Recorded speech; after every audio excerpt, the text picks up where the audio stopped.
Describe a video game poorly. Okay.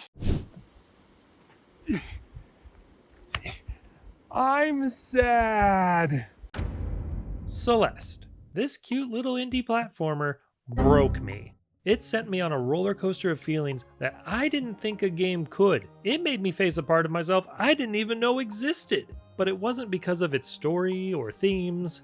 Oh no, quite the opposite. Hey everybody, I'm Binkle Monkey, and my mental health took a total nosedive while playing Celeste, and the irony is not lost on me. For those who don't know, Celeste is about this girl, Madeline, climbing Celeste Mountain. And despite Celeste Mountain being a real place, this game isn't going for realism, nor is it doing absurdism like some other indie games about climbing a mountain. Nah, Celeste gives us some beautifully pixelated, magical realism. Madeline can run, jump, and climb, but her defining skill is her dash. Once she's used her dash though, her hair turns green, and she can't dash again until she recharges it, usually by touching the ground. And you use these skills to climb Celeste Mountain. But this mountain isn't just a mountain, it's a metaphor for mental health. A metaphor that could have been handled really poorly. I'm sad. But Celeste treats mental health in a very real and refreshing way. We learn early on that Madeline has anxiety, is prone to panic attacks, and struggles with depression. She's climbing Celeste Mountain to prove to herself that she can overcome that anxious, depressive part of herself. But when said anxious and depressive part of herself manifests into a hot topic doppelganger, well, that's when things get really metaphorical. Once again, a metaphor that could have been done terribly. Almost there. What the? I'm sad. But again, Celeste comes through with a very well fleshed out personification of anxiety. Badeline, as the game's community calls her, continuously tells Madeline there's no way they can climb the mountain and they should just give up. Which, you know, sounds harsh. But as the story plays out, you realize Badeline isn't meaning to be a jerk. In her mind, she's trying to help Madeline. This is her anxious way of protecting Madeline from the dangers of the mountain. If she doesn't even try to climb, it'll keep her from getting hurt, or worse. Madeline, however, doesn't see it that way. All this Badeline anxiety feels very limiting to her, when she knows she's so much more capable than Badeline gives her credit for. So she tries to run away from Badeline and her Debbie Downer attitude. But just like real anxiety, Madeline can't get rid of Badeline by running from them. Badeline chases after Madeline, and if Badeline touches Madeline... Oh no! Ouch. Oof, that was dumb. Ah! Thankfully, dying isn't a big deal in Celeste. This game is made to be hard as hell. It's a constant barrage of spikes, bottomless pits, and other fun and creative ways to die. Dying is just a thing you do. A lot. But early on, the game tells you it's okay to die. You should be proud of every time you fail, because it's a chance for you to learn and do better next time. And that's a beautiful message. It's not a big deal if you mess up. Just keep trying. And Madeline isn't alone with her deadly thoughts. There's other people on the mountain helping her along the way. There's Theo, a fellow adventurer, who's also on the mountain trying to discover himself when he's not busy posting on social media. And Granny, a blunt old woman who lives on the mountain. Theo is Madeline's moral support as they climb the mountain, even helping her come down from a panic attack with a breathing exercise. He also gets trapped inside a crystal, and Madeline has to save him, which is sort of like returning the favor, but he's only in the crystal because Madeline's subconscious created these creepy ruins filled with Eye of the Beholder monsters, which I think is a metaphor for how your own mental health can affect others around you. But yeah, they're basically besties after that. And Granny. Oh, Granny. She's that person in your life who tells you what you need to hear, no matter how much it hurts. You might not like that person all the time, but in the long run, you appreciate them for their honesty. I think we all need Theos and Grannies at different times in our lives. Hooray for support systems! And that's what the majority of the game looks like. Madeline dealing with her mental health with some help from these new friends. Then, most of the way up the mountain, Madeline feels confident enough to confront Badeline, telling her that she doesn't need Badeline anymore. Madeline doesn't take that well. At all. Explaining that you can't just get rid of her, or anxiety, by telling it you don't need it anymore, and sends them both crashing back to the bottom of the mountain. Literal rock bottom. But after a pep talk from Granny, Madeline understands that she can't get rid of Badeline / her anxiety, but if they work together, they can be stronger than ever. So after a bit of a struggle, Madeline and Badeline finally team up, which means new pink hair and a double dash. I got a double jump! All that's left is to climb back up, working together, and finally reach that summit.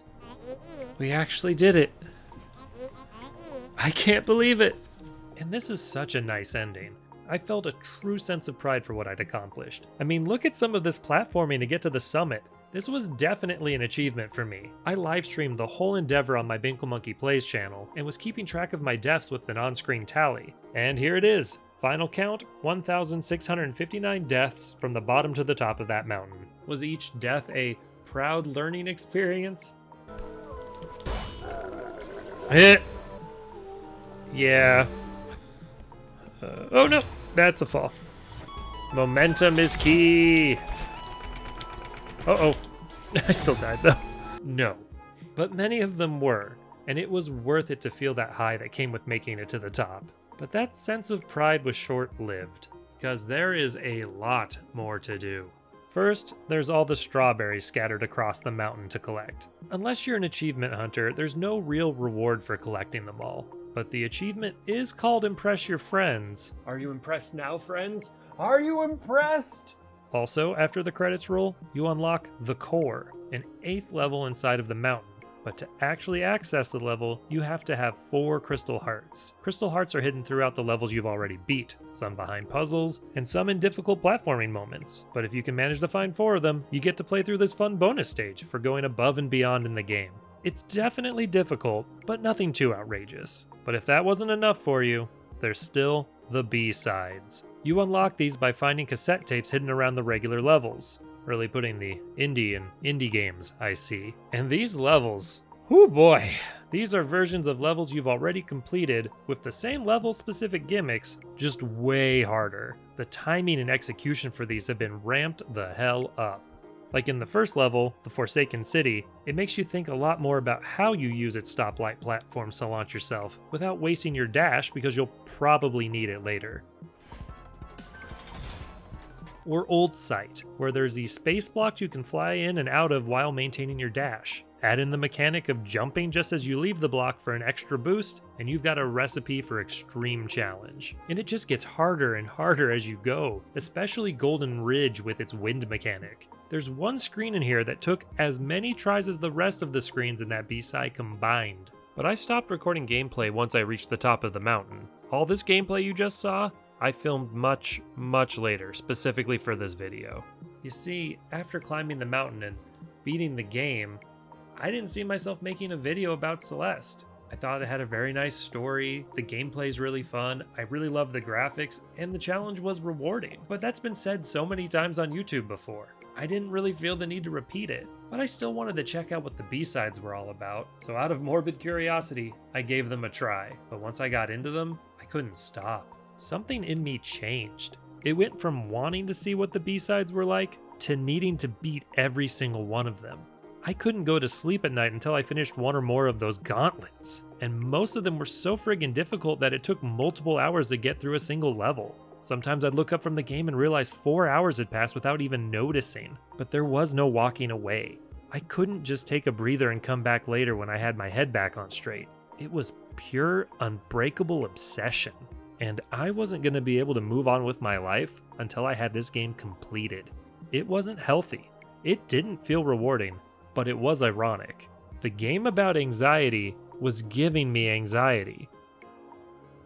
I want to backtrack a bit to a part of the story and a character I glazed over. On Madeline's way up the mountain, she finds herself at a dilapidated hotel and meets the proprietor of the establishment, Mr. Oshiro. The thing is, Mr. Oshiro is dead, and his ghost is still obsessed with managing his also dead hotel. You can find Mr. Oshiro's diary, which explains that the hotel wasn't making enough money and was forced to close. But Mr. Oshiro couldn't let it go, so even in death, he's here, still obsessed with his work. His anxiety manifests into these little blob guys that kind of remind me of Fuzzy from the Mario games. The first time through that level, I thought Mr. Oshiro was pretty annoying, and his whole purpose was just to be a nuisance. But when I played through the level again, I started to feel for the guy. Or more so, I realized I was Mr. Oshiro.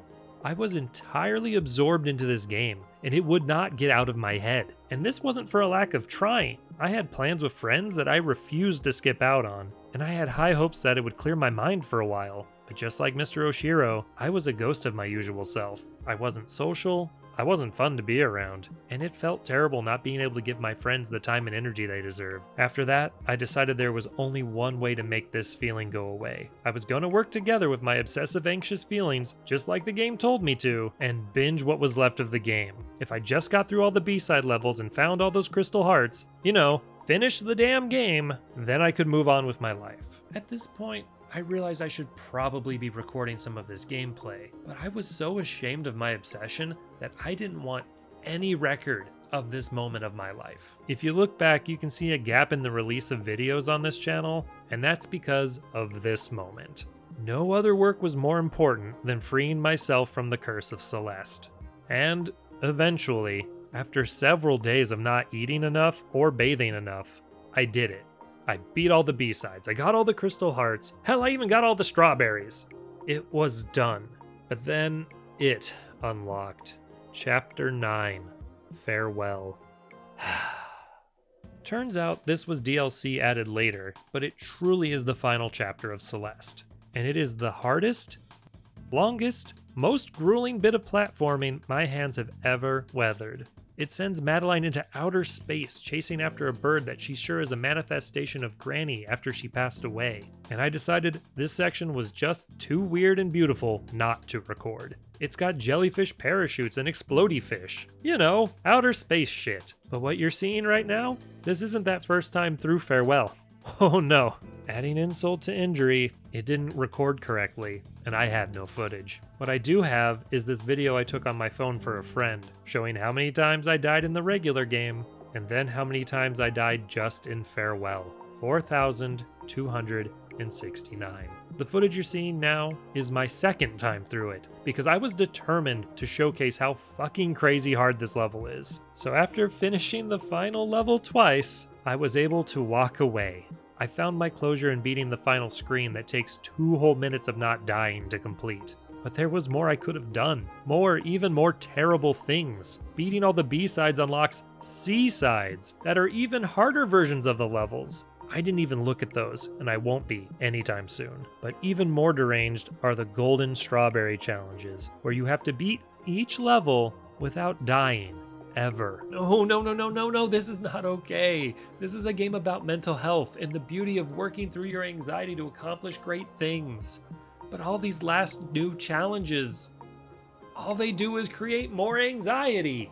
The game starts so strong with its message, but the post-game seems to only be for people who choose to ignore the message entirely. That message about being proud about dying stops having any meaning after you've died over 4,000 times on one level. But as weird as it is to say this, after all of that, this game is still fantastic. Just to a point. And in its own backwards way, it made me more aware of my own mental health, and really was the catalyst for me to start making some better choices for myself.